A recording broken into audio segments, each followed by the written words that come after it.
Chancellor Rachel Reeves faced intense scrutiny this week after GB News exposed human trafficking operations in a bombshell investigation.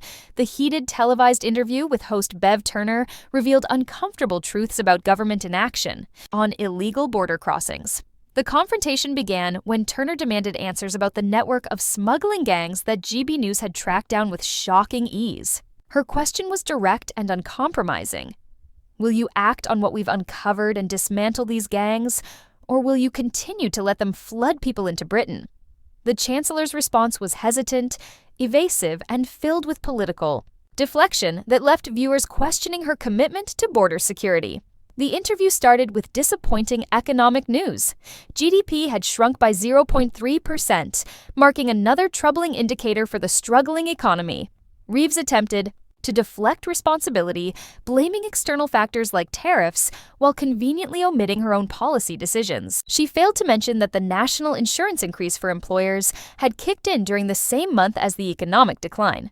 When pressed about the obvious connection between her tax increases and economic contraction, Reeves doubled down on her narrative about inheriting a financial black hole. She claimed the previous government left public finances in ruins, forcing her administration to raise taxes dramatically. This justification rang hollow for many viewers who remembered the robust economic recovery that preceded Labour's victory.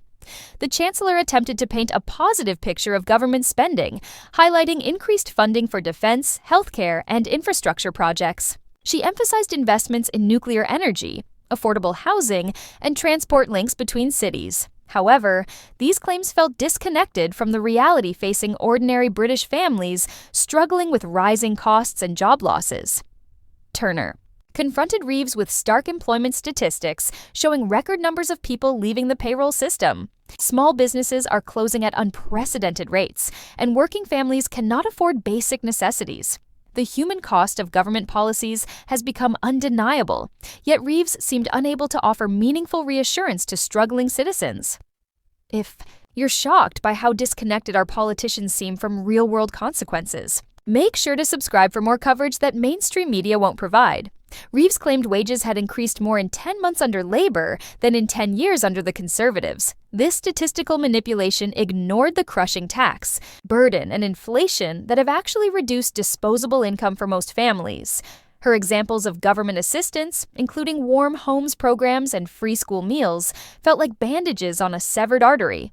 The discussion of police funding revealed another area of concern. Despite promises of additional officers, the actual spending increase barely exceeded inflation. With crime rates rising and public safety deteriorating, the modest funding bump seemed inadequate for addressing growing security challenges across the country.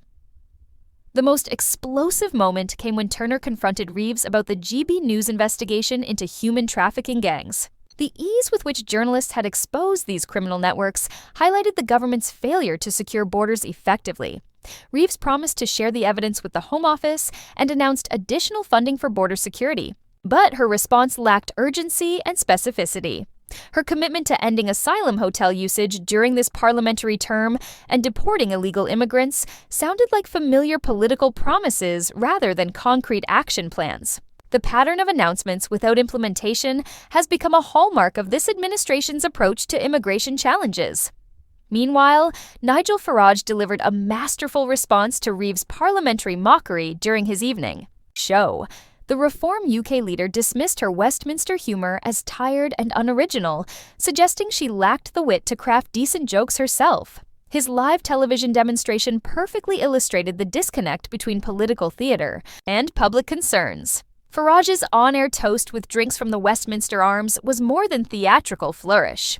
It highlighted how politicians spend time crafting clever parliamentary quips, while ordinary citizens struggle with the consequences of failed policies. His recommendation that the Chancellor visit more pubs to meet struggling business owners struck at the heart of political disconnection. Before we wrap up, hit that subscribe button to stay informed about stories that matter to real people facing real consequences. The broader implications extend beyond individual politicians or parties. This exchange represents the growing chasm between political rhetoric and economic reality. Citizens are experiencing job losses, business closures, and declining living standards, while politicians engage in Westminster theatre and statistical Manipulation.